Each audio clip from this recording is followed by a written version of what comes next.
r/ProRevenge. Keep screwing over your group members? This teacher is tired of your shit. TLDR, a group of seniors spend all year fucking over their classmates so I, the teacher, wreck their final semester. This is my first post here, and, for reasons that will soon become obvious, this channel speaks to the depths of my soul. It's also a very long one, because I want you to delight in my destruction. The particular flavor of this revenge comes from the fact that everything that goes down is the result of a domino effect that leaves devastation in its wake.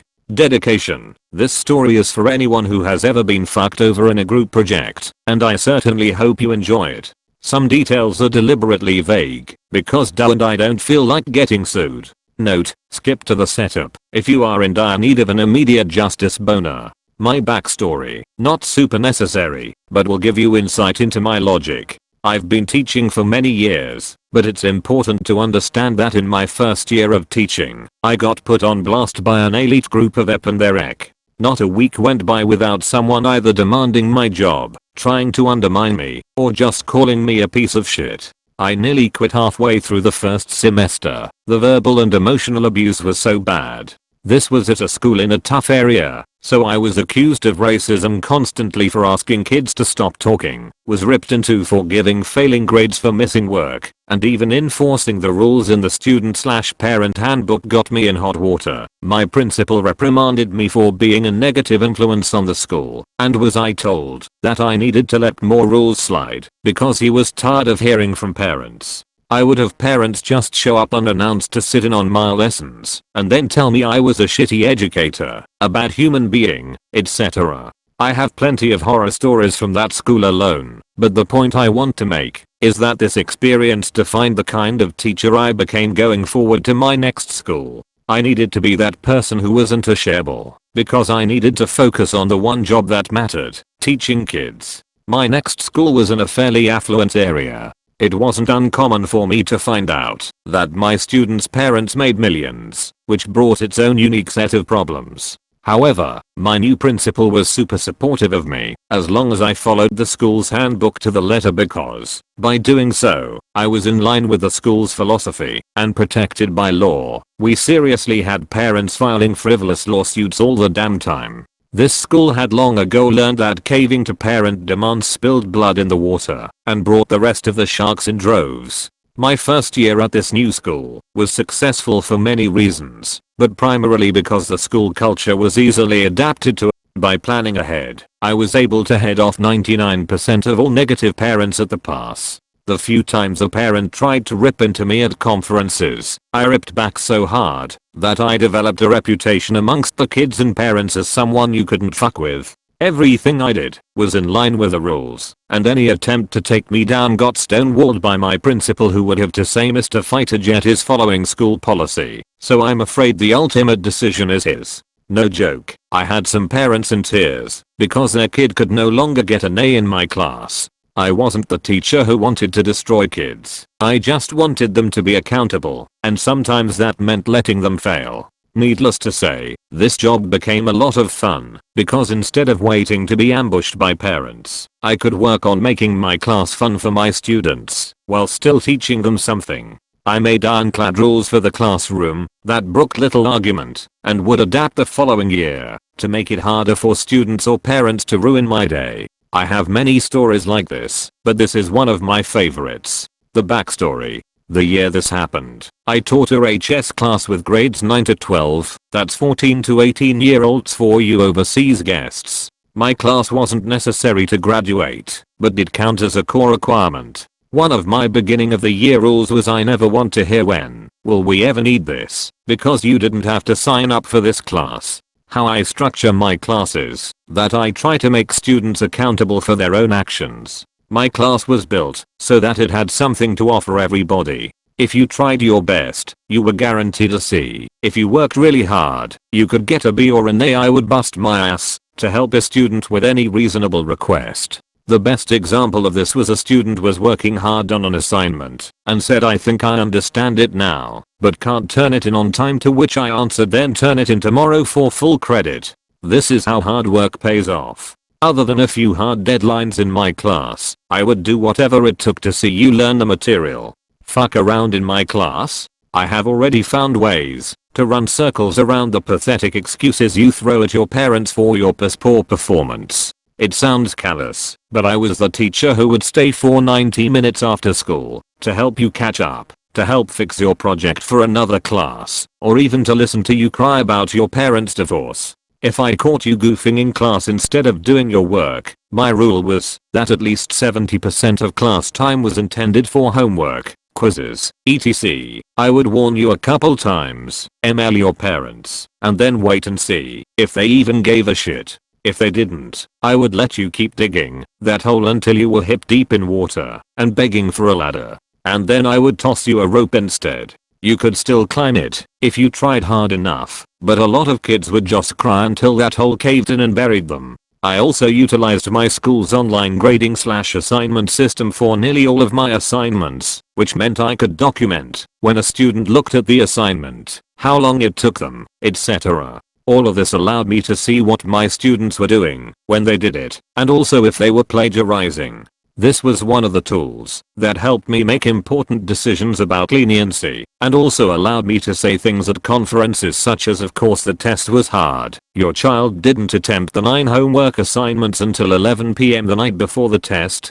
Being able to prove that a student wasn't trying made it impossible for blame to be laid unfairly at my feet. It also meant the worst kids avoided my class. Bonus. However, this year, something magical happened. Every other year, I would get a wave of kids who just wanted to screw around and blame everyone else for doing poorly. At the end of the year, students would shit talk me, my class sizes would drop the following year, then I would receive high praise from those kids, so everyone would sign up, so on and so on. But this year, not only did I get a giant wave of knuckleheads, but they came with parents who loved to make trouble. I had already heard tales of some of these parents. Other teachers were just dying to hear stories about our interactions, because these parents were very much entitled. They would name drop lawyers when they didn't get their way, try to badger teachers into giving their kids extra credit, and would largely deny any wrongdoing on their kids' part.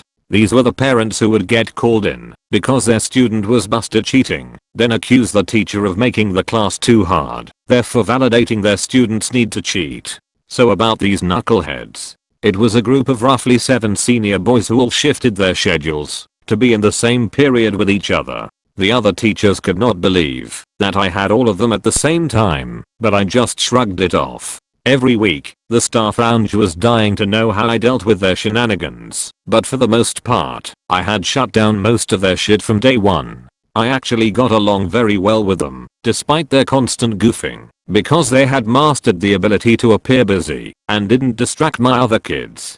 Then came the first group project. My class size was just right for 7 groups of 4 to form. The idiot collective formed 2 groups of 4 by pulling in a kid who had been absent on the first day of the project. These 2 groups crashed and burned on this project super hard for several reasons, but the biggest were that they fucked around during class time and b, put off a 2-week assignment until the weekend before, and then dumped all the work on everybody else, which resulted in everybody doing minimal effort. I handed out the shit grades and was immediately pulled into parent conferences with several of them, one at a time. Obviously, every meeting was the same. My kid did all the work, so he doesn't deserve a bad grade, or my kid didn't understand the assignment, to which I handed over my hyper-specific rubric, which is a checklist for how I grade things. I never wanted to be accused of grading based on not liking a kid. These largely went like this.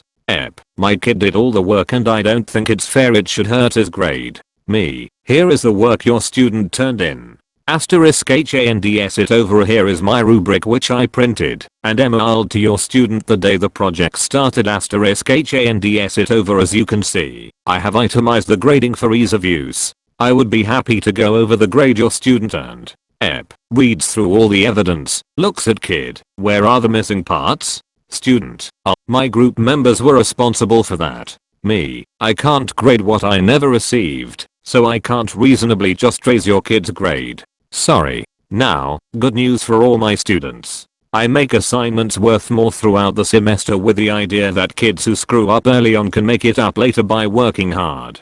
I seed extra credit throughout the semester and all of these parents are disgruntled, but happy to hear that their entitled embryo can still get an A in my class. Now, the end result of these meetings was that it clearly wasn't my fault. Remember, I had all this data to prove that I made every effort to contact everybody, etc. So it must be the other kid's fault. So these parents will decide that their perfect angel is no longer allowed to work with their previous group mates. Like a cancer, this failure of friends distributes through the rest of the class. Like the genius that I am, I make my students write a group contract for every project that details who does what and when it is due. Why is this important? Because the contract provides me the documentation necessary to allow me to dismiss a bad group member and give them a 0 without their parents shitting all over my day. So here is where the problem begins manifesting. These seniors begin bouncing from group to group like cancerous ping pong balls, wreaking havoc.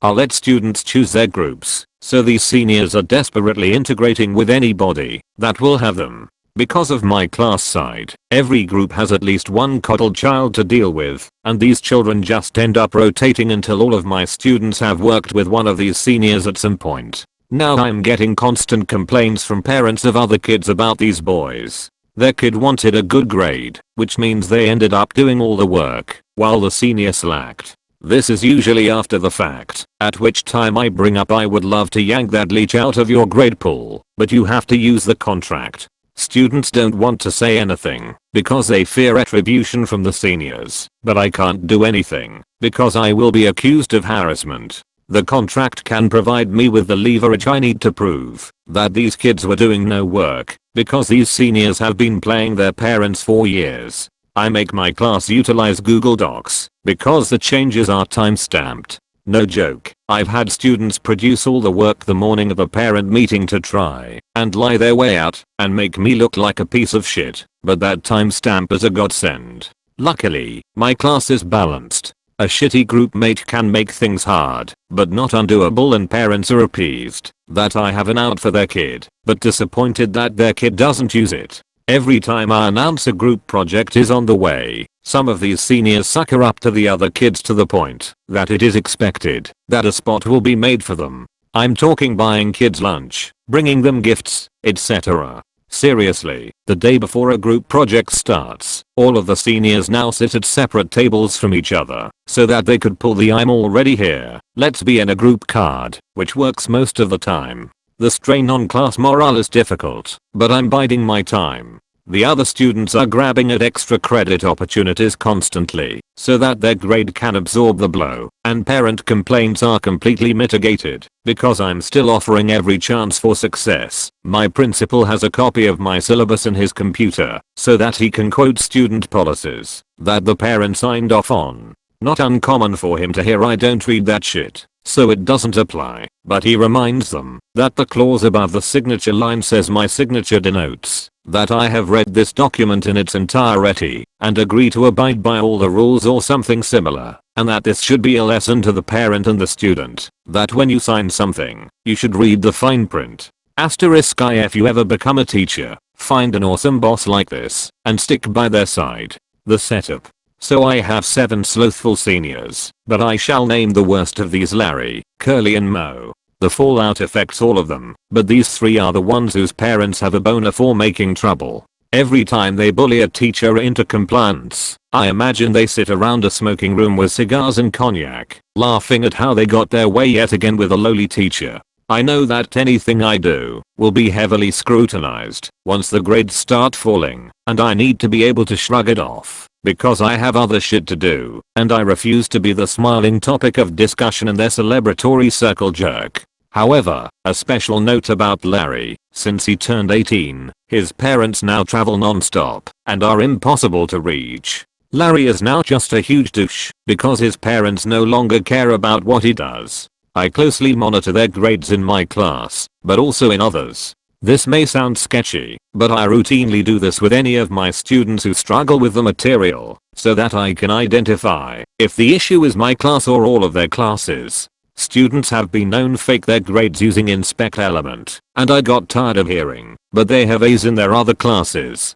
Because then I look like the piece of shit. Anyway, after a check, I speak with the other teachers It isn't hard to find out that these boys are doing minimal work in other classes, and I actually discover that Larry has been finding ways to get other kids to do the work for him and then disseminating it among his friends. Other teachers have been bullied into lowering test percentages in their class, and guess what? He and his friends are enrolled in these classes. Despite bombing these tests, HW and project grades give them a comfortable cushion, so that most of them are floating at low Bs. I can't prove this, they are using Snapchat, but when I bring it up with their teachers, the teachers don't feel like trying to prove it, and duke it out with the parents. Now, they are gaming other classes for minimal effort. However, their only recourse in my class is to keep rotating through groups and leeching off of their hard work to maintain season Bs, and the other kids are too nervous to utilize the group contract to get them fired. Remember how I mentioned that I steadily increase the value of my assignments to keep kids working and give them a chance to fix their grades? Me, *random day in class. Hey everybody, I was looking in the schedule and realized that your last project before finals may stress you out unnecessarily. Would anybody mind if I dropped it? My class, *TIRED of getting banged on group ASSIGNMENTS*. Nope. Drop it. Best teacher ever. Me. Okay, well just so you know, I'm going to move our next project back a couple of weeks and extend the deadline by a week. Also, since I cancelled the last project, this means that the next project will now be worth roughly 20% of your final grade, so do your best. Screwing this up could kill your grade. My class, whatever point JPG. So in one step, I have inflated this assignment and also moved it. I send out an email to parents and students letting them know about the change to the syllabus and the assignment. Get no responses other than happiness that I'm removing stress from the end of the semester, etc. I actually did this primarily because another teacher, who was a huge douchebag, plunked down a monster project that same week and I knew it would burn out my students prior to finals, so figured a break was in order. Win-win for me, really. Now why did I move it? *MANIACALLAUGHTER.MP4*. The Friday before the project started, I announced at the start of class, okay, I'm introducing the project now, so that you can get into groups today, and we can do it first thing Monday morning without delay. Since this project is so important, this announcement elicits a room full of shit-eating grins. Why? It was senior ditch day. Our school didn't condone a ditch day, so the kids tried their best to keep it a secret, but I found out a month in advance. All 7 of these kids were absent from class, which meant that I had just given the entire room freedom from these dead weights. Immediately, groups are formed, and even better, I had a couple kids transfer out of my class at semester, which meant, numbers wise, these knuckleheads will have to work on this last group project together, into groups. I emphasized that everyone needed to get to class as soon as possible, so that they could start as soon as attendance was called. My original intention was to light a giant fire under all 7 of these chumps, to get them to actually put in the effort they had neglected to do all year. Most of them had grades in the low C range, except for one in the low Bs. As a bonus to all my students, I put an extra credit portion on this project, so that they could recoup their early semester losses, but also allow these seniors to do very well, if they put in the effort. This wasn't meant to be a revenge tale, but an attempt to give them one last lessening responsibility. Before the end of the day, I send out a parent/student notification that the project had been started and that any absent students needed to contact their classmates to establish groups before Monday morning. This was important, as you'll see. I'm sure you can guess what happened next. Immediate fallout. The next Monday, the seniors come traipsing in seconds before the bell to discover that there are only 2 tables to sit at. Whatever, they take their seats. Me, *AFTERATTENDANCE*. Okay, everybody has a copy of the rubric, so go ahead and get started. Rest of class immediately pulls out rubric. Seniors, *LOOKING around FRANTICALLY*. The seniors quickly realized that they have been played, and the arguing starts. First thing that happens is that Larry, Curly, and Mo decide that they now belong with whoever they happen to be sitting with, and scoot their chairs over to sit with different tables. I catch this right away and tell them that the groups are already at maximum size, 4 people per group. The other 4 seniors are already fighting with each other because they know that none of them will actually do any work. Larry, who thinks he's God's gift to everybody, tries to sweet talk me and his group into special privileges and allowing a group of 5. Now, I see some of the other kids wavering, and I know that Larry is putting pressure on them to argue his case. I designed this project for specifically 4 people and had a job for each one, but I extended a separate offer. I will let you join, but since there will be 5 of you, I expect double the work. Literally, I told them they would have to do the project twice. Larry tries to argue, but I point out the roles I have established and inform him that if 4 people could do it once, having 5 should make it easier to do it twice. Sounds like a dick move on my part, but I have now intimidated the other kids into saying hell no and even have them put it to a vote. Unsurprisingly, Larry is the only one who votes that this is a good idea, and when the other kids catch wind of my offer, they physically shoo off the other seniors trying to pull this deal as well. You will all be delighted to hear that the rest of the period for my seniors is spent arguing over who will work with who. They end up forming 3 groups, and I nod my head, make sure they have the rubric, and then wish them the best of luck. Being the smart teacher that I email Curly's parents and Mo's mommy that they have chosen to work with each other. Mo's mommy shows up to argue with me all the time, but has quickly learned I won't take her shit. At a previous meeting, she even laid into Mo and told him I'm tired of fighting all these battles with your teachers, and I'm starting to think that you're the problem, but I suspect this is for show. Curly's parents email me back and say they will make sure Curly writes a group contract. You see, Curly has sold himself as the best student ever, and clearly he will do the work and fire his classmates. Mo's mommy immediately requests a meeting with me.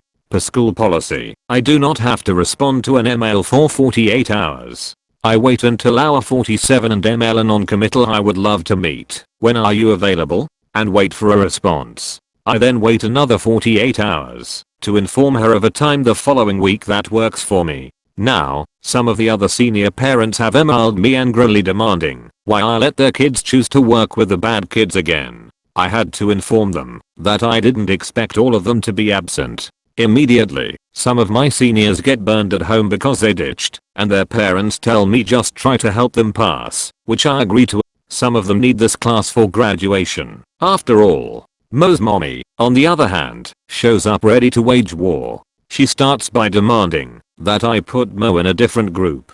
I decline, because the project has now been going on for a week, and it wouldn't be fair. She demands that I add him to another group. They're all full and students have already done the lion's share of the work. She demands that I'll let him work by himself with an extension. I gladly offer him an extension and slide a copy of the rubric over to him, and he goes white. At this point, he knows that he is never planning to do any of the work. In fact, I know that his group hasn't even started. I have a copy of their group contract which was hastily scribbled in pencil with no due dates on it. He starts arguing with his mom that he would rather work with his friends and that he is upset that he got stuck in this situation. Contemplating this, she accuses me of deliberately waiting until that day to screw the seniors over. After all, it was a school-sanctioned event, and I'm being a jackass about it, and she'll go to the board with her story. Wrong. The joy I get from all of my prep work is shutting down bullshit like this. All 7 of the seniors hung out on ditch day at her house and told her that the principal had given them the day off. Even better, they called in and pretended to be their own parents so that it was an excused absence. He is immediately busted, and his mom flips a switch and jumps all over him. You see, she can keep pressing me on this issue, but I now have evidence that he pretended to be his own dad and this is a suspendable offense. I buy myself into her graces by telling her that I had no idea that senior ditch day was that Friday, but I gave her kid a free extension on the homework that was due because I thought seniors deserved their own traditions, blah blah blah. She buys it. Also, I can prove that I emailed him and her and gave them plenty of notice before Monday morning that they needed to pick groups before something like this happened. Obviously, once I found out about ditch day I tried to give her precious treasure a heads up, but I don't know why he didn't take it. She makes him open his email My email is sitting there, unopened, and I have won this battle. She thanks me and takes him home. Class morale is super high, unless you are one of the seniors. A week before the project is due, neither group has actually started in the HMS. Class average is about to hit an iceberg. The project comes due. It comes as no surprise that my enterprising seniors have turned in easily some of the worst work ever. One group got into a text argument the weekend before it was due and made one of the kids do all the work. Mo and Curly are in this group.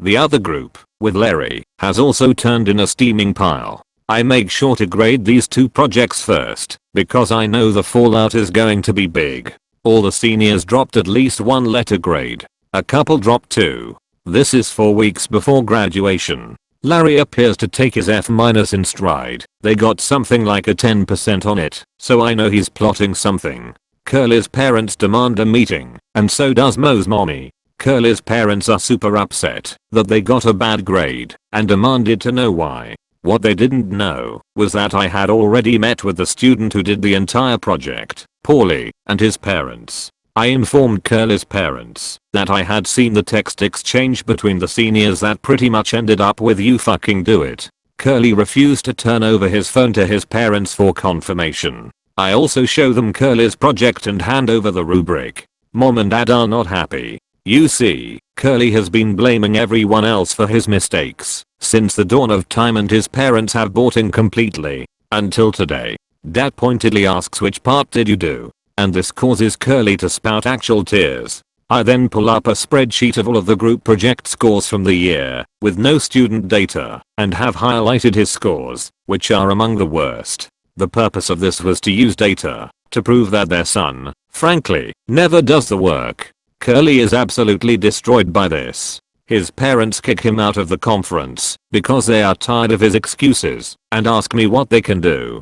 I tell them I would be happy to offer one-on-one tutoring and that he can still pass the class if he does his homework and gets a B on the next exam. They agree to this, we all shake hands, and they leave. Curly's story largely ends here. He never shows up to tutoring, and I email his parents. After 3 emails, his dad finally responds with his mom and I have decided that he needs to learn to be an adult and are leaving him to his own devices. Thank you for your efforts. Curly will spend the rest of the semester doing little to no work. Because he is grounded at home, he is now just watching YouTube videos on his phone during school. The ripple effect is glorious because now Curly is doing this in all of his classes. I speak with his teachers and they all email that he has quit doing work in class and get the same reply I did, rather than the vehement responses they are used to. When Curly fails his classes, he still graduates, but his parents have informed him that they are no longer paying for his college and it's time to get a job. Mo's mommy flips her shit and demands answers. Unfortunately, Mo is in the same group as Curly and she gets the same answers from me. Strangely enough, once she's exhausted every effort and attempt to somehow blame me for this, she admits that she knew Mo was part of bullying the lone senior and that he should be ashamed of myself. She deliberately tried to play me, but outed herself once she knew that I already knew everything. Super annoying, but I agree to help tutor him one-on-one, which makes her happy. Long-term fallout. Mo's mommy is emailing me every few days now. Is my son doing his work? Did he get help with his homework? Etc. Non-stop, but she knows better than to fight with me. Larry is unusually chipper and is no longer doing his work. I find out that Larry is supposedly going to a college where he just needs to maintain his GPA over a super low number. He claims an F in my class won't change anything, so I make sure he doesn't distract the others. Mo shows up only occasionally, but strangely enough Larry pops in just to say hi whenever Mo is getting help. I can't fathom why he does this, but suspect he is up to something and already have a backup plan in place. You see, Mo's mommy is nuts, and I make sure that there's always another person in the room with me when I tutor him. Anyway, Mo's mommy is constantly checking in. I start waiting 48 hours between emails, cause I can, and she starts dropping by in person unannounced to check on him, me. She's been acting cagey lately, and I'm starting to suspect something.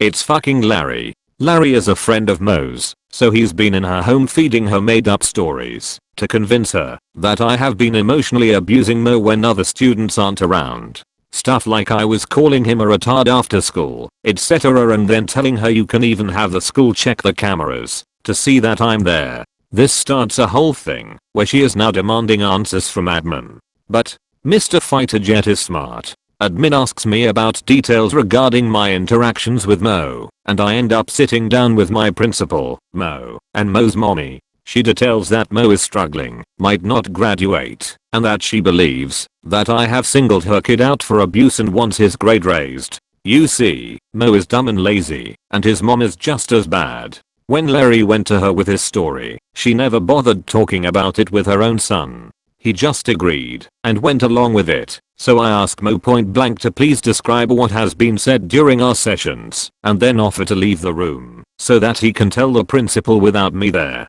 She tells me to stay because she wants me to hear from her son what I've done to him. What neither of them knew was that I was a mentor teacher. That meant I had a first year teacher as my mentee, not a student teacher, but a new hire that works with a veteran teacher to learn the ropes of our school, and I had her working on grades and such in my room after school. You need so many contact hours on the days I agreed to meet Mo. She was young, so Mo thought she was another student and never questioned it and couldn't even remember that she was in there. My principal already had statements from her detailing my interactions with Mo, and Mo was unable to give any actual details and suddenly forgot what had been said to him. This lands her in hot water with admin, and she blames the whole thing on Larry and becomes visibly upset that she fell for such a stupid ruse. This results in an email cautioning teachers from being alone in a room with either student. Suddenly, after school help evaporates for both. But hey, I always have someone in my room, so whatever. After that meeting, Larry is now suddenly super concerned about his grade. I rationalize that he was hoping to burn me out of my job and then use the fallout to get a free passing grade. Obviously it doesn't work, so fuck Larry. I have kids who actually want to succeed. My free days are now on days I know he works, and he never shows up for tutoring anyway. Now that other teachers are hesitant to meet with him, he is unable to cut deals to raise those grades either. Seriously, teachers fell for his change of heart spiel every semester. Mo's mom makes a last-ditch effort and tries to convince me that the parents of the seniors have scheduled a meeting with my boss to have me fired for giving their kids a bad grade, and that she would be willing to put in a good word for me if I meet with her first. I'm sitting next to the principal when I get this email through an app on my cell phone, and he has no idea what she's talking about. I tell her I'd be happy to meet everybody but that I would probably eat my lunch during such a meeting, and that I hoped people didn't mind the smell of fish. I gotta know, seriously, they are threatening to sue you, but feigned stupidity and informed her that I couldn't be sued for eating fish during a meeting. She now realizes I give zero fucks about anything and can't be threatened. Again, there's nothing she can do because I'm simply following policy. The last few weeks are frantic for these seniors. One by one they fall because they've done little to no work for a couple years now, and they have no idea how to apply themselves. Other teachers are emboldened by how hard I shut them down and finally hold them accountable. A few of them just barely manage D's in my class, the rest fail. I get a few last second squeaks of what can I do to raise my grade, but have now documented that none of them attempted the extra credit assignments and that was their chance. It's hard for a parent to shit on you when you can prove you actually tried to give their student extra credit and can then prove they never opened the assignment online. These guys are now failing some of their other classes. A couple have breakdowns in my class and leave crying. Their friendships are fracturing with each other because they now all hate each other for what happened, which they will get over during the summer. My last test came, and I made it an online multiple choice test. It was easy enough to have the questions and answers shuffled in random order, meaning they couldn't cheat off each other. You see, I knew for a long time that they would sit next to each other to try and cheat on the exam, and Larry had blown a ton of money on a tutor to try and carry his friends. This throws them all off, and when Mo's mommy accuses me, again, of trying to trick her kid with a much harder test, it was easy enough to shoo her away with a simple email. Larry passes the exam, but his grade moves up to a meager D-. The results. If you're still here, congratulations on dealing with my wall of text. Here are the results. Of these 7 seniors, 1 didn't graduate and had to transfer schools. His parents were embarrassed that they paid to fly the whole family out for a graduation that he didn't get to take part in. 2 of the seniors lost all of their scholarships and could no longer attend the schools they wanted. Their fallback plan was to attend the same school together and become roommates, which they did with 3 of the other seniors, including Mo. I do have some after stories, because I still work at this school and occasionally hear from the kids who graduated. Larry's college was not happy with his final GPA. I'm not sure what his long game was, but it sucked. The college kicked him out before he could even start, and I found out his huge web of lies extended to his parents too.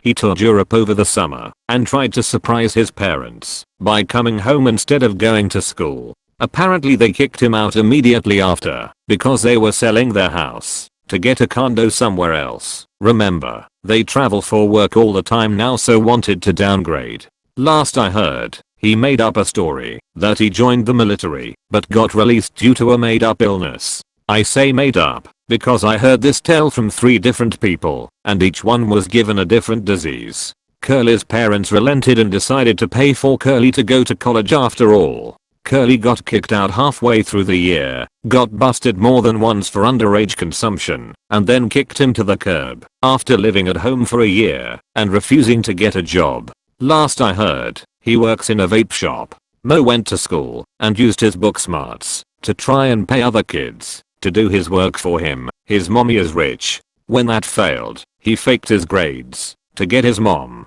to keep footing the bill. Eventually the school kicked him out and he moved back home. The story his mommy told a friend of hers, who I ran into at a school function, was that he decided that he would rather be an entrepreneur than go to college, and that he bought a drone to film weddings with. Last I heard, he was acting as a distributor for his weed dealer, but had moved up to selling acid on the side. His mommy thinks he is working weddings. One senior went to college with his friends and immediately realized he needed to change. He quit hanging with his friends and, last I heard, graduated with honors in a lucrative field. He emailed me once to thank me for challenging him in HS because it prepared him for college, so that was nice. That's it. The end. Thanks for reading, and if you ever had a teacher you loved, send them an email. We love hearing from our children. Edit.